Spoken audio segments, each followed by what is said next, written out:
यिनीहरू नेपाली होलान् कि इन्डियन होलान्, चोर नआएका हेर्नु त कबाडी लिग्ने उषा भगवान् सामान चोरेर। अघि एउटा केटाले सकि नसकी बोकेर गइसक्यो, एउटा झोलामा खनाए यिनीहरू 3 जना 4 जना भएर एउटा धक्रोमा खनाए। अनि मलाई शङ्खा लाएर मैले हेर्दैछु यिनीहरूलाई, ए उता तलतिरबाट अब के टिपेर ल्याउँछन् यिनीहरूले, एकछिन हेर्नु है त।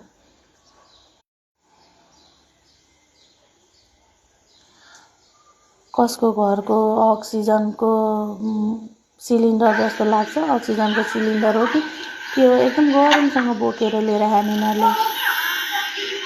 त्यो जहाँ जे पायो घरभित्र पुऱ्याएर ल्याउने त, अर्को झोपडामा खनाइहाल्यो हप्ता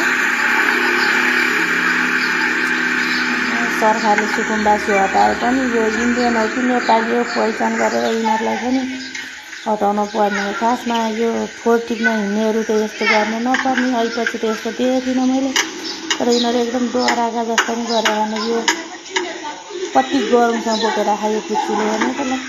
अझ मलाई हेरिराखन् यिनीहरूले, मैले भिडियो बनाएँ भनेर यिनीहरू भनि पनि राखन्। भगवान् केही राख्न नपाइने भयो, अलिक सचेत रहनु होला। यो सिकाटाइला एरियातिर यस्ता मान्छे अझै दिनकै बढ्दै गएका छन्। हामी त ल ग्याङै छन् अनि कसलाई के भन्ने हो यिनीहरू।